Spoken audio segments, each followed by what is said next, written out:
Tekanan zat dan penerapannya dalam kehidupan sehari-hari bagian ketiga. Ini adalah materi IPA kelas 8 semester 2.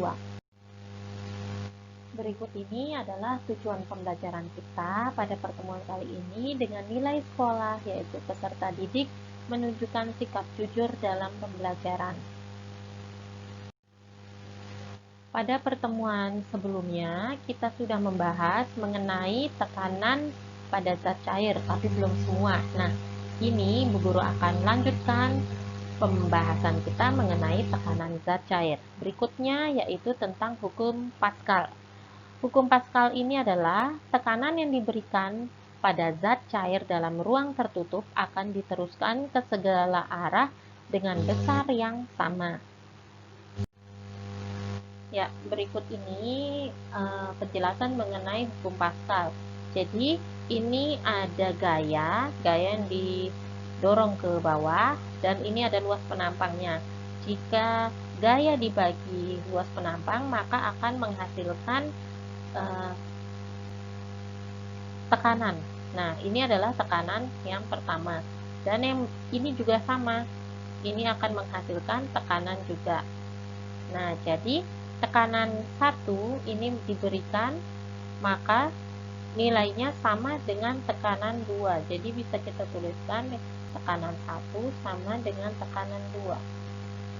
Nah, prinsip dari hukum Pascal ini seperti pada pompa hidrolik yang ada di tempat pencucian mobil. Nah, seperti itu ya maksud dari hukum Pascal ini. Ini adalah penerapan yang pertama, kemudian ini penerapan yang kedua,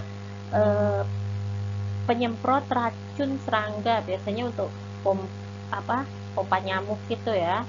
Nah, jadi cara kerjanya seperti ini. Jadi dia menggunakan prinsip hukum Pascal.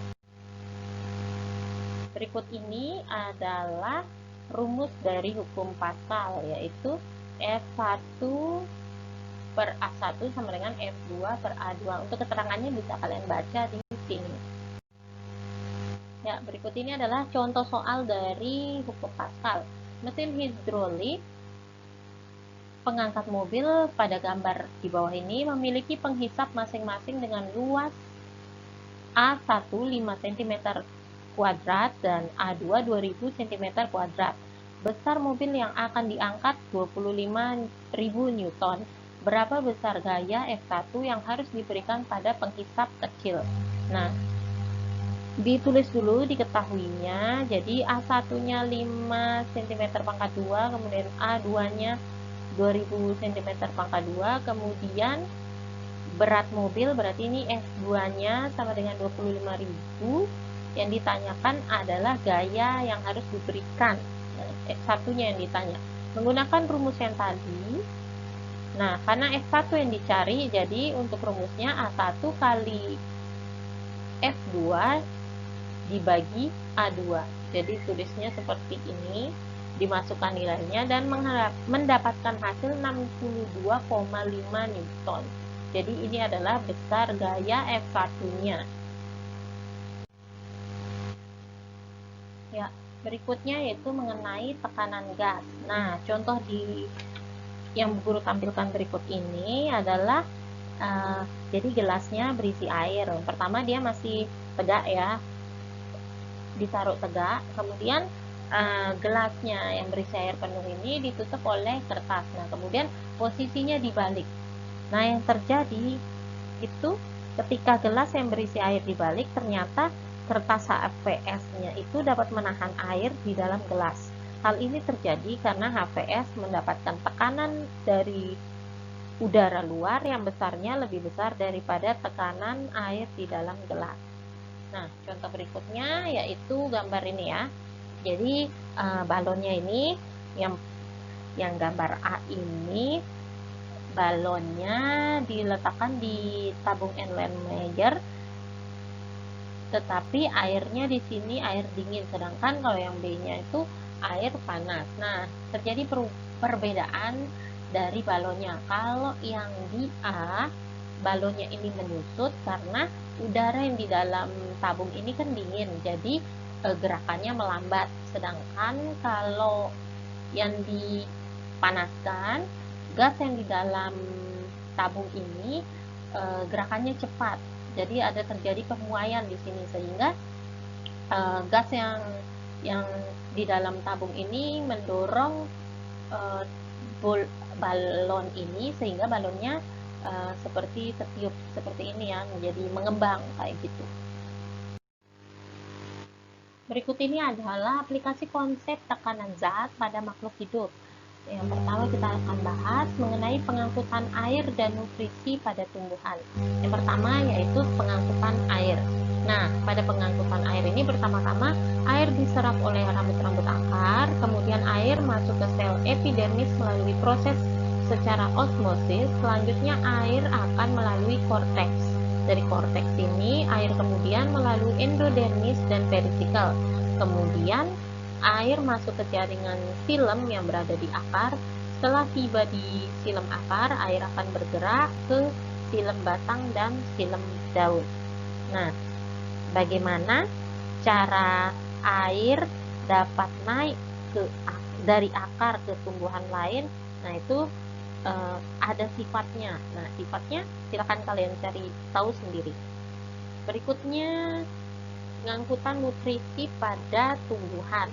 Nah, pengangkutan hasil dari fotosintesis, zat-zatnya itu dimulai dari sumbernya, yaitu daun, yaitu daerah yang memiliki konsentrasi gula yang tinggi.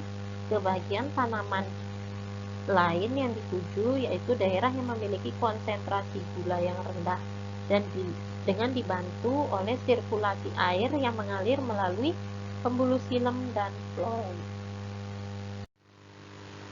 Berikutnya yaitu tekanan darah pada sistem peredaran darah manusia. Tekanan yang terdapat pada pembuluh darah ini memiliki prinsip kerja seperti hukum Pascal. Hal ini karena tekanan pada pembuluh darah merupakan tekanan yang berada pada ruang tertutup. Jadi, saat jantung memompa darah, darah akan mendapat dorongan sehingga mengalir melalui pembuluh darah.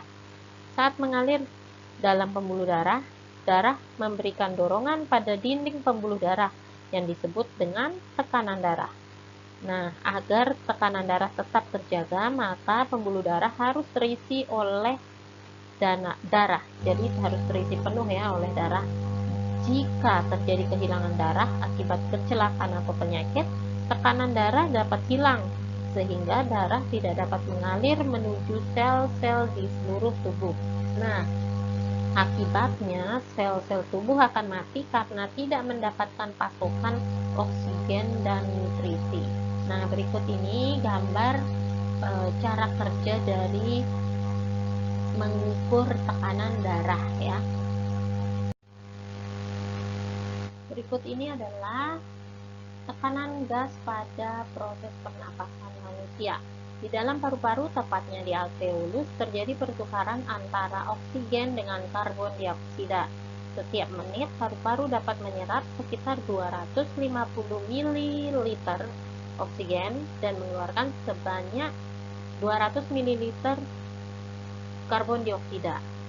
Nah, proses pertukaran ini terjadi secara difusi, yaitu proses perpindahan zat terlarut dari daerah yang memiliki konsentrasi dan tekanan parsial tinggi ke daerah yang memiliki konsentrasi tekanan parsial yang rendah.